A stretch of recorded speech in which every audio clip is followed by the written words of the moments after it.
Well, hey, Becoming Me. I am so excited to introduce you to my warrior friend, Megan. Megan, welcome to Becoming Me. Thank you for having me, Emily. I'm so excited to have you today, especially because, y'all, we were just chatting. Megan and I have been on the BecomingMe.TV journey together for years, like literally since the beginning. And we can't even remember how we connected at this point. Like, that's how long the journeys have been coincided. So I love that so much. And I can't wait for people to just get to know you today and your story. So let's kick everything off with, who is Megan? Yeah, I'm super excited to chat with you today, Emily. And it's crazy, just how God connected us and how we have both grown and changed so much since we originally connected. But yeah, I my life has changed a lot since we originally connected on Instagram years ago, and I'm a wife now. I'm a mama. Um, and my husband, Elliot, and I, and our beautiful 2-year-old daughter, Ellie Ray, we live in Southeast Missouri now. We actually just moved recently. So we just relocated here a couple months ago. But we've moved a lot actually. It's kind of been a theme of our marriage since we got married in 2016, and we lived in Oregon for a few years, which is, I'm trying to remember if we connected before. We connected before I got married. So I'm originally from Florida, which we have that in common. So I moved from Florida when we got married to Oregon, and so we lived there for a few years, and then relocated for a job opportunity for my husband to Billings, Montana. Right before the craziness of 2020 happened at the end of 2019. And then we lived there a little over a year. My husband took another job opportunity here in Southeast Missouri. And so we moved here a few months ago. And so it's been a crazy ride, but exciting and fun. And we're grateful for the opportunities, but we really like it here in Missouri. And yeah, it's busy season with a little one running around. And actually, she's not here right now. It's pretty quiet. She is visiting grandparents in Nebraska right now. So I feel a little lost actually without her here. It's been really quiet here without her this week. I believe. But yeah, so usually she's running around being crazy. What's her age? She's 2. Oh my goodness. Yeah. So she's precious. We love her so much. I was just thinking like, and just kind of recalling the last few years to share with you. Like, I can't even really remember what our life was like before her. It's crazy. But, yeah, so yeah, other than that, professionally, I'm a graphic designer, creative coach, and, that's what I'm doing in this season. I love that. I mean, it's crazy Mm. to think in the last several years. I mean, I made one cross country move and felt like that was a lot of change. And you, son, got married, have a little one, and you have your business. Like, so many things. It's a A lot. lot of and a lot of change. And Yeah. right now in this conversation, for us just to unpack your story, like, what has made you Mhm. who you are today, Megan? Yeah. I guess it's kind of rewinding back to college. And in undergrad, I studied advertising and marketing. And really in that season of my life, I mean, who really knows what they're going to do with their life when they're in college? But I just really saw my path looking like, graduating and working for an advertising agency or like a marketing firm or something like that. I just thought that's what I was going to do. And I loved studying advertising and was just really enjoyed it and just, saw myself in that environment and just really loved everything about it. And so, fast forward to graduation and I had a pretty clear plan set out for myself, or so I thought.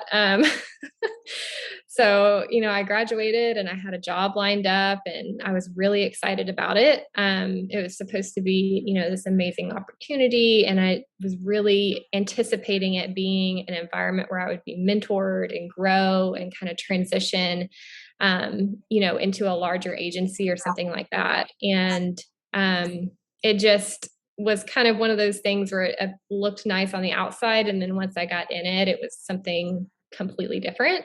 It ended up being a very negative experience and a toxic work environment. And it was really challenging because it was kind of like a shock to my system. I really thought it was going to be this amazing experience. And it's hard, like when you're in that season and you're young and don't really know what you're doing, you're just trying to figure it out. And so that was really challenging. But looking back, I'm grateful for it.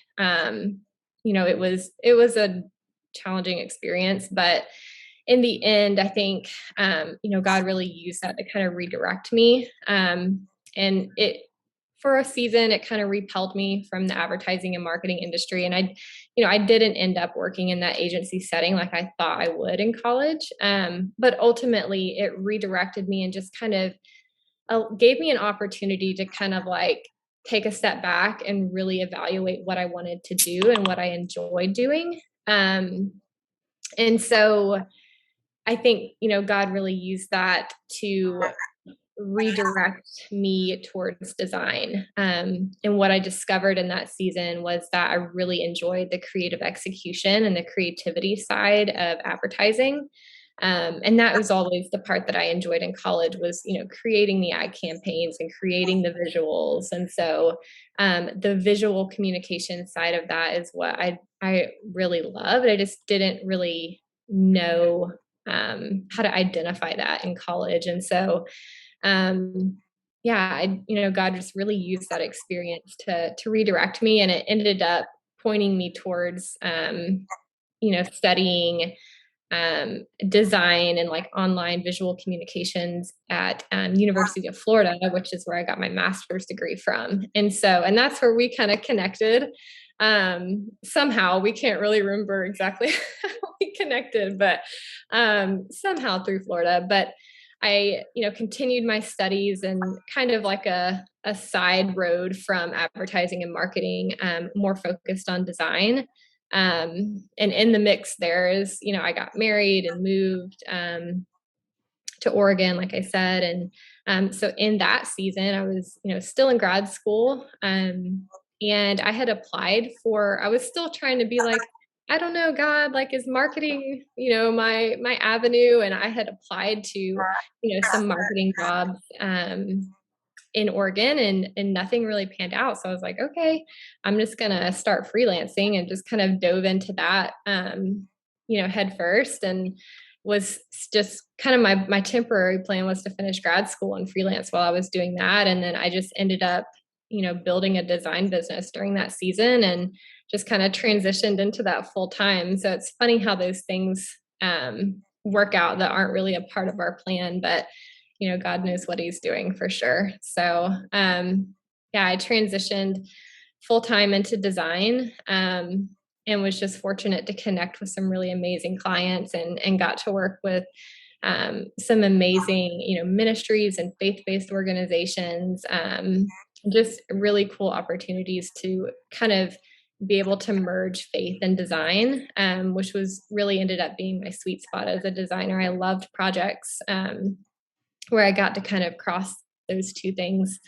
And so, I focused on design for a few years. And then when I finished grad school, I actually transitioned a little bit into teaching graphic design at a community college in Oregon, which was totally a God thing because I wasn't really looking to do that at all. And it was just kind of an opportunity that caught my attention, but I wasn't really necessarily looking for it. And so I thought, okay, I just felt prompted. And so I applied and I was like, all right, well, I'm just going to apply. They're probably not going to even contact me back, but because I didn't have like any background in education. and no teaching experience, just design experience. And honestly, I didn't have that much design experience. So I was just, just kind of trusting God's prompting with that. And they ended up contacting me and I interviewed and I got, an adjunct position and started teaching design classes, which was crazy. And so that whole process, I feel like God used that to really show me just this desire to like teach and mentor young creatives, and just really grew that desire in me in that season. I loved teaching and just kind of transitioned out of that, as far as teaching in college classes, after we moved from Oregon. But now in this season, I had an opportunity to step in for an online design course where I'm interacting with the students in that course and mentoring them and giving them feedback, which was really the capacity of teaching that I really loved, was just getting to interact with students and give them design feedback, but then also, answer questions and just kind of give them, advice and insight for things that you were struggling with as creatives, either just, with building their business or design related or kind of everything in between. And so I really enjoy that capacity of what I get to do now, which has kind of led me into this latest transition, still designing, but also working and coaching young creatives, who are kind of in that beginning season of their journey, and really seeking mentorship and some guidance, in that season of just getting started. That is so cool. I mean, I love how you unpacked your journey from the beginning, what you thought you were me doing initially in college, to where God has brought you now. And it's crazy Yeah. how at the beginning of our journeys, when we don't see the ending, it can feel so frustrating. But how Mhm. you just unpacked your whole journey, looking back, every single thing prepared you for what you're doing now, which Yeah. is like such a God thing. And it's a good reminder for all of us in whatever stage or season of our journey we're in. Like, keep putting that next foot and that next foot, the best next step in front of you, trusting God because He sees the bigger picture and where He's taking us. I would That's love, first question, well, I'll back up. Are you a coffee drinker? I am. So what's your coffee order? Oh, it depends on where I go. But here lately, like in the fall, I'm kind of more of like a caramel latte person. Okay. I'm a fan. Right now, I'm definitely all about pumpkin spice, but I love caramel lattes too. So, if you're having a caramel latte with someone else on their own becoming journey, what would you say Mhm. to encourage them? Oh man. You kind of touched on this a second ago when you were talking about how, in the moment and in the process, it can feel frustrating to us because we can't see sometimes even the next step or the next two steps. But just trusting that God has that higher perspective than us. So I would tell that person to trust the process, even though it is really difficult to do that when you are in that. And honestly, for me, like I'm in another cycle of that season right now. It's just, I think we're always in process, and it's just what's, like what cycle of the process are you in? And it's just learning to like trust God and trust His plans for you, and trust His process. I think, like navigating your path and your journey to becoming who God created you to be is always a process. And I think it's just, this and really like a lifelong process, but I think there's seasons of process as well. Um, and sometimes that can feel painful and it can feel scary. Because, sometimes it might take, like you said, take longer than we think it should, or we just can't see the next step. But we can always trust that God is directing our steps, and He will always guide us where we need to go. Even if we think our path might be something and then it turns out to be something else, He is always guiding us and directing us, even when we can't sense it or feel it or understand it. And one of my favorite scriptures that has really been even like, so going back to that season of, college and kind of having that disruption, with that job that kind of went unexpectedly. It was a hard season for me. And honestly, I was a young believer. And so I was still kind of growing spiritually as well. And a scripture that really, really helped me in that season was Proverbs 16:9. And it has become just like a life verse for me and anchoring scripture. And I originally learned it in the NIV translation because that's what my Bible is. And but I recently came across a translation of that because it is still something that I cling to and go back to. I recently came across a translation. It's BBE's base Bible in Basic English.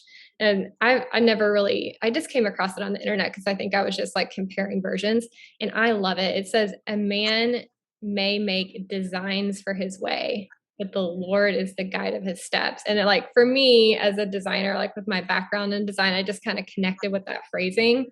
But I just love that verse in general so much because in those moments where you feel like, maybe you're spinning out of control or you're confused or you just feel overwhelmed because you don't know what to do or you're just in a tough season. I have always found like that verse helpful for me because it helps me to just center myself on the truth that ultimately God is in control of my life. And no matter what plans I make or decisions I make or what I think my path is, that He is always directing my steps. And He is always able to redirect me and, kind of course correct at any time. And so I just find a lot of comfort and peace in that truth and in that scripture. And it has been so helpful for me over the years.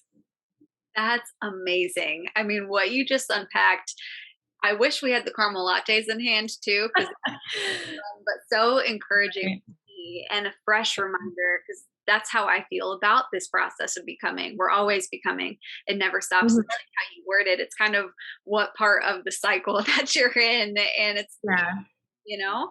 Um, so if somebody was watching your journey today and they wanted to connect with you online, where could they connect with you? So the best place to connect with me is probably just on my website. So the name of my business is Building 07. And that's a whole part of my story too, but we probably don't have time to unpack that. But you can find the story behind my name on my website if you're curious. It's pretty funny and it actually involves coffee. So, but you can find pretty much anything about me on building07.com. And pretty much any social platform is at Building 07. So Love it. And we will have all the links in the show notes so y'all can easily connect with Megan and Building 07. And now I have to go check out the story because so Megan, thank you so much for sharing your story, how you're becoming who God made you to be. I'm cheering you on big time, and I can't wait to see what He continues to do in and through your life. So thank you, warrior friend. I appreciate it. thank you. Thank you for having me today.